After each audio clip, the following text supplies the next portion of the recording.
هاي السلام عليكم. اش كتعاودوا؟ شنو اخباركم؟ كنتمنى تكونوا كاملين بخير وعلى خير وما ناقصكم حتى خير. قصه اليوم غادا تسافر بينا لأم الدنيا مصر الحبيبه، واللي فيها غادي نشوفوا كيفاش الصحابات المزورات وبسبب الحسد والحقد يقدروا يتحولوا وفي لحظه لافاعي سامه. قصتنا ديال اليوم حزينه بزاف واثرت فيا انا شخصيا بشكل كبير بزاف، فكنتمنى اننا فعلا نستافدوا منها ونخرجوا وحنا واخدين عبره ودرس كبير من فيديو اليوم. فيلا بينا نبداو. هذه صورة نجلاء نعمة الله سعيد. قصتها أكبر مثال على الانتقام بسبب الغدر والحقد والغيرة. في سنة 2017 نجلاء كانت طالبة جامعية من بلاصة سميتها كفر الدوار في مصر الحبيبة. نجلاء كان عزيز عليها دير الخير، وكانت كتشارك في كل الأعمال الخيرية باش تساعد المحتاجين، وأي واحد كان محتاج شي حاجة أو شي مساعدة كان متأكد أنه إلا مشى عند نجلاء غادي يتعاونوا وتلاقي ليه حل مشكلته. وداك الشيء علاش كان كل شي كيبغيها وكيحترمها، حتى لواحد النهار غادي يجيها رسالة في الفيسبوك واللي كانت بداية دخول الشيطان في حياتها. نورهان جميل، بنت فعلا زوينة، ولكن كانت دائما كتحس بالنقص وكانت معجبة بشخصية نجلاء وبكتابتها على صفحتها على الفيسبوك.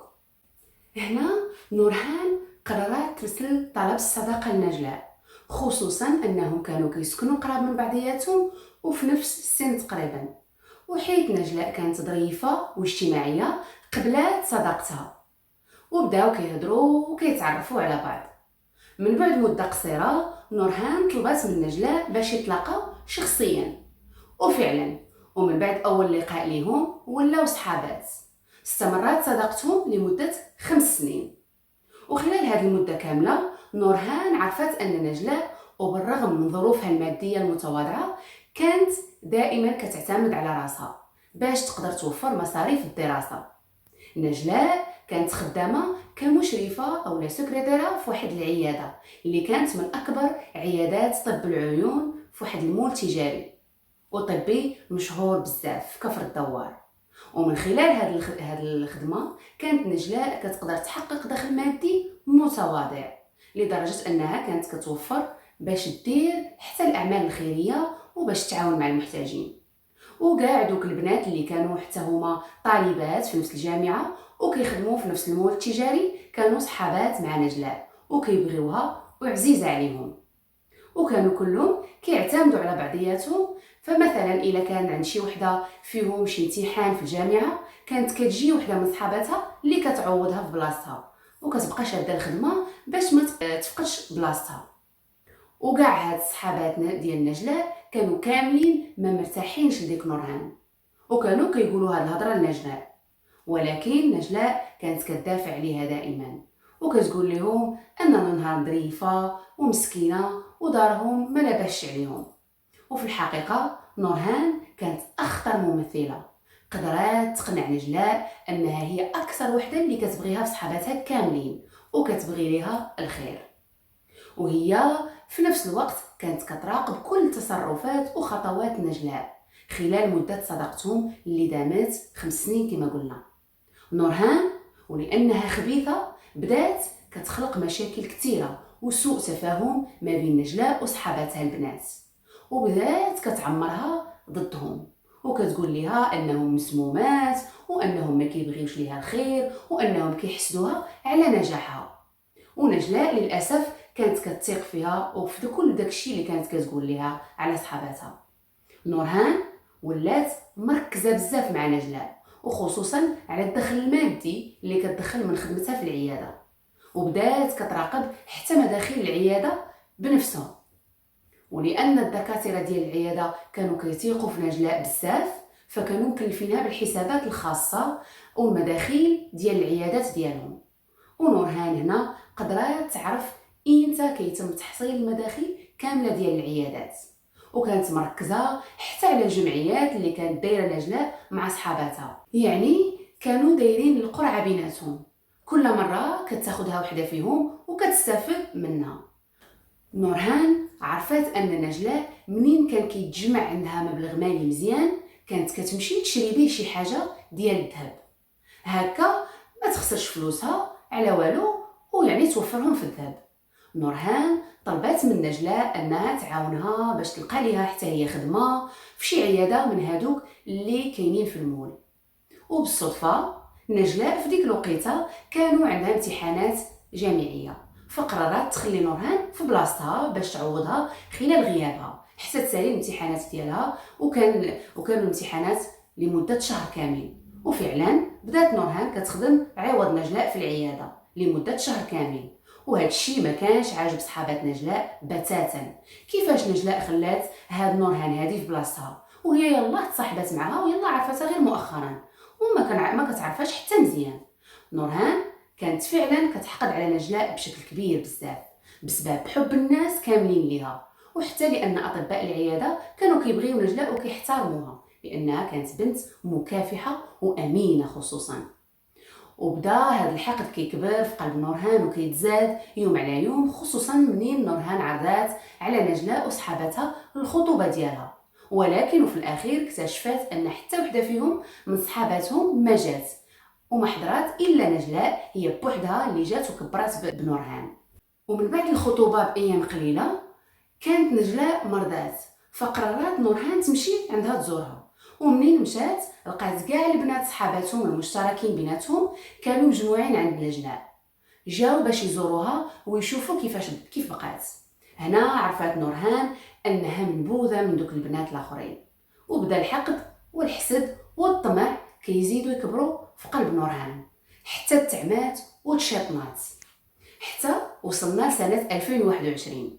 نورهان اتصلت بشي واحد سميتو مصطفى وهو اللي كيجيها شي حاجه في العائله، وقالت ليه ان نجلاء كتكون هازه معاها في صاكها فلوس بزاف ديال القرعه اللي كدير مع البنات صحاباتها، وفلوس ديال الاعمال الخيريه اللي كتكون موفراهم من الراتب الشهري ديالها.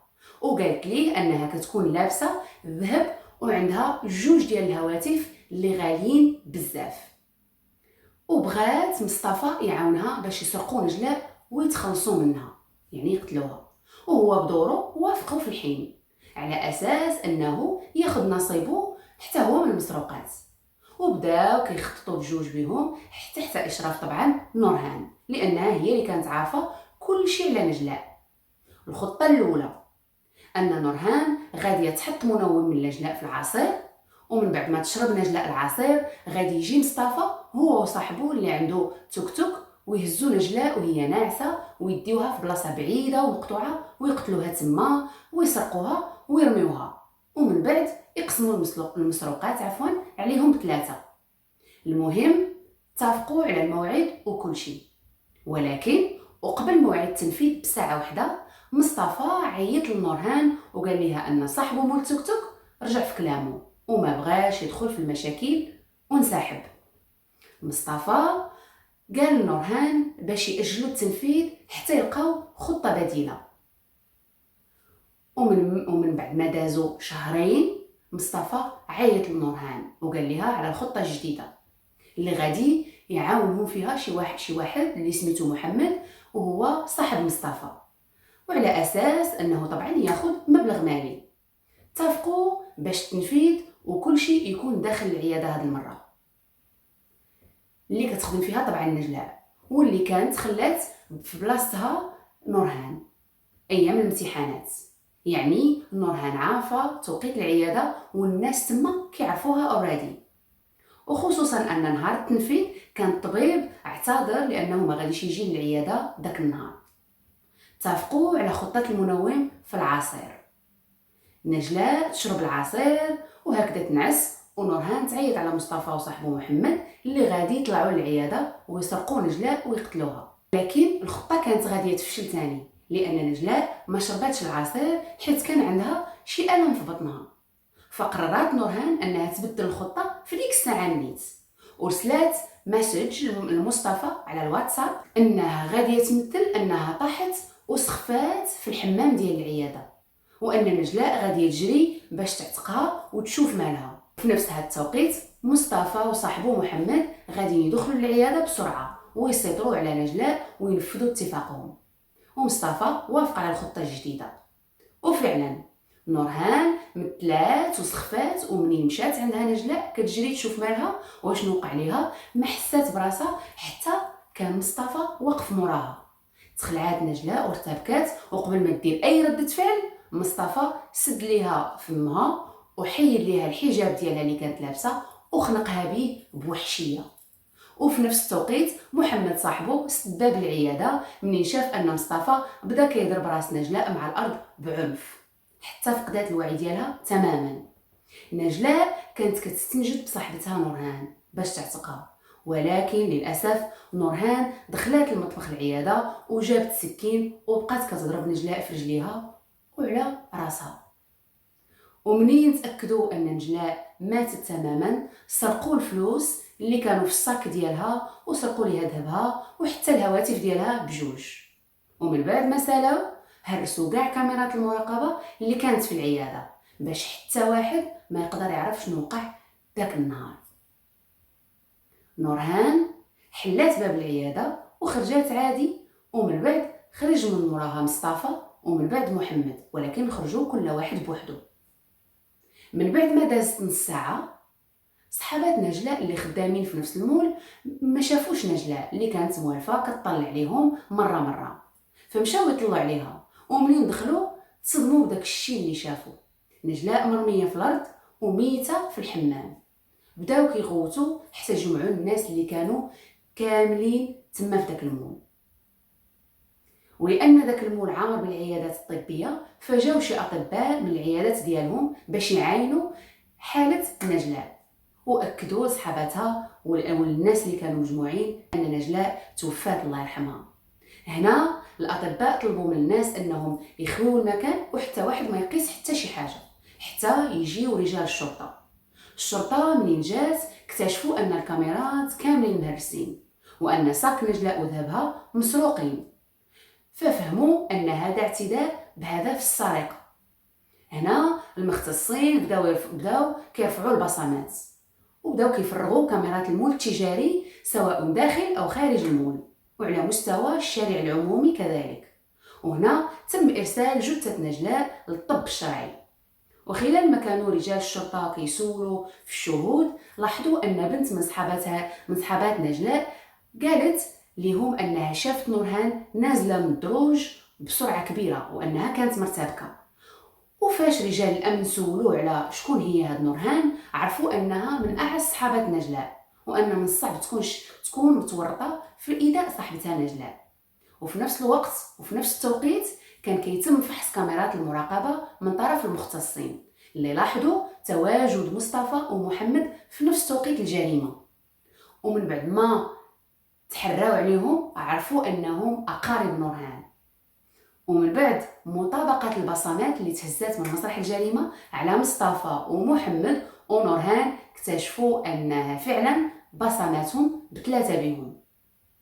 ومن بعد هذه الادله كامله تم القبض عليهم بثلاثه بهم. وهنا صدمه العائله ديال نجلاء كانت كبيره بزاف. صدمه العائله وصدمه صحاباتها كانت فوق التصور. كيفاش نورهان اللي كانت صاحبه بنتهم نجلاء من الروح للروح دير فيها هذه الحاله كامله وتقتلها بابشع واخبث الطرق واش غير حيت كانت طامعه في فلوسها؟ الناس والاهل والصديقات بقاو فعلا مصدومين، لان اخر وحده يشكوا فيها كانت هي صاحبتها نورهان. ومن بعد التحقيقات والمحاكمات كيتم اصدار حكم الاعدام على نورهان ومصطفى والسجن ب 15 سنه على محمد لعدم بلوغ السن القانوني حيت كان مازال قاصر في ديك الوقيته. والله يرحم نجلاء والله يصبر اهلها. واخيرا كنوصيكم وكنوصي راسي قبل منكم انه مهما كان شكل العلاقه او الصداقه ضروري تكون محتاط وراد البال، وخصوصا انك لازم تختار الناس اللي بحالك وكيشبهوا لك في الاخلاق، وما تصاحبوش مع اللي كان. اختاروا اصدقائكم بعنايه، والى حذروكم والديكم والناس اللي باغي مصلحتكم فخاصكم تاخذوا بالنصيحه وتاخذوا النصيحه على محمل الجد وديروا بها، لان هاد الزمان ولا كل شيء فيه كيخلع، فخاصنا نكونوا واعيين بهذا الشيء. الله يرحم نجلاء والله يصبر عائلتها. وهذه كانت قصتنا اليوم.